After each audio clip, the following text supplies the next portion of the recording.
I have a small work area in my basement, but I don't have a workbench or even a good way to organize my tools and supplies. So I'm going to remove all those shelves and build a workbench that looks like this. I was inspired by a few designs I found online. Check the description below for links to the ones I borrowed from the most.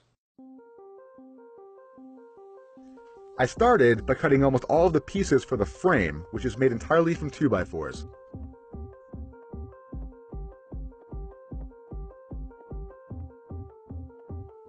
The legs of the workbench will be doubled, and my design has 2 shelves underneath the bench, so I needed to make a lot of cuts.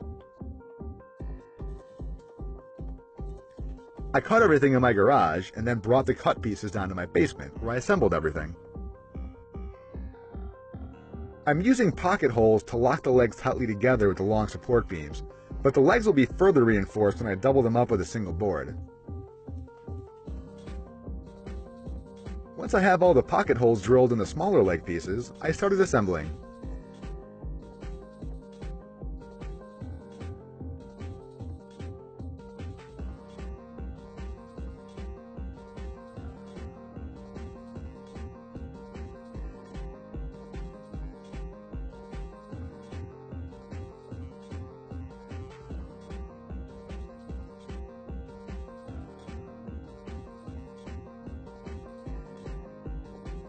In addition to the pocket screws, I'm also using regular wood glue to add more strength to the frame.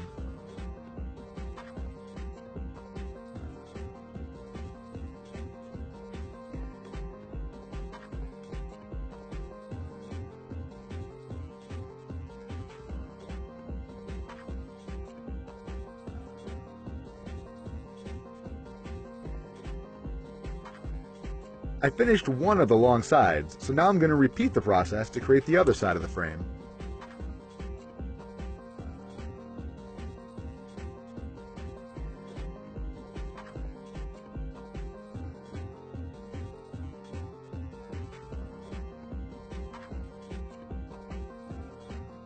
And now it's time to clean out the corner of my basement where this bench will go.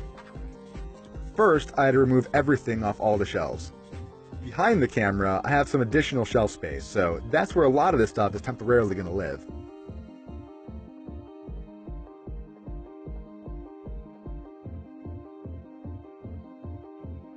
Once it's all decluttered, it's time to remove the shelves.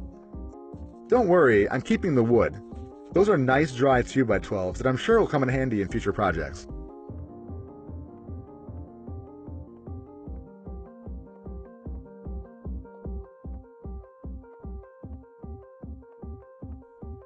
Okay, back to the frame.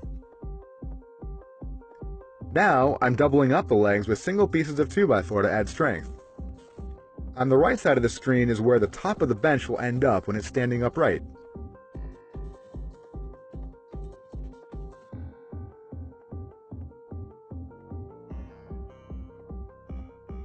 To make sure everything is tightly held together, I used additional construction screws to lock all of the pieces to those doublers.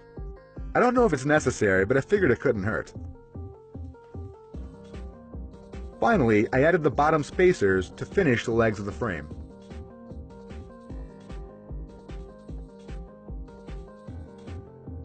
So now I have the 2 sides of the workbench completed. All I need to do now is connect them together using the cross pieces I cut earlier.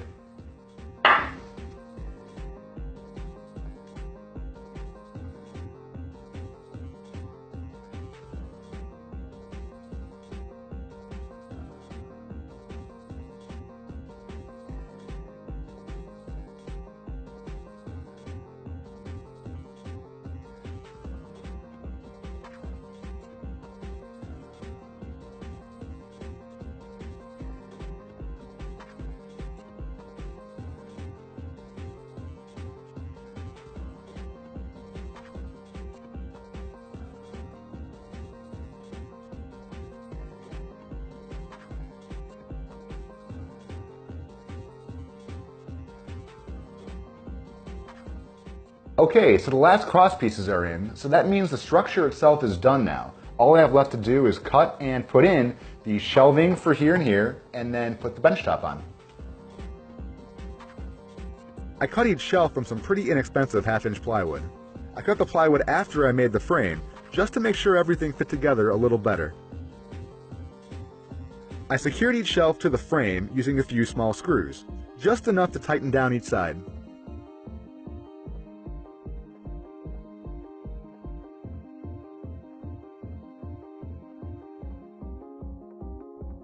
I'm using a nicer grade of 3/4 inch plywood for the top of my bench. I cut down 2 sheets of the plywood at the same time, so they are exactly the same dimensions. After adding a consistent layer of glue to the top of one piece, I can put the other piece on top and glue them together into a high-quality 1.5 inch bench top.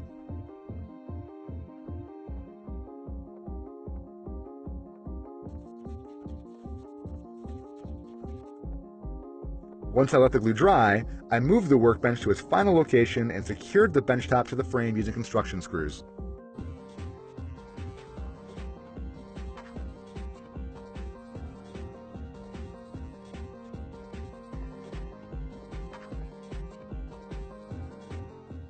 The last thing I'm going to do is I'm going to protect the top of my workbench with this 1/8 inch hardboard I cut. It fits exactly on top of the workbench, and I'm going to nail it down to the top. This way, if it gets damaged, I can just replace this cheap piece of hardboard instead of the expensive plywood underneath.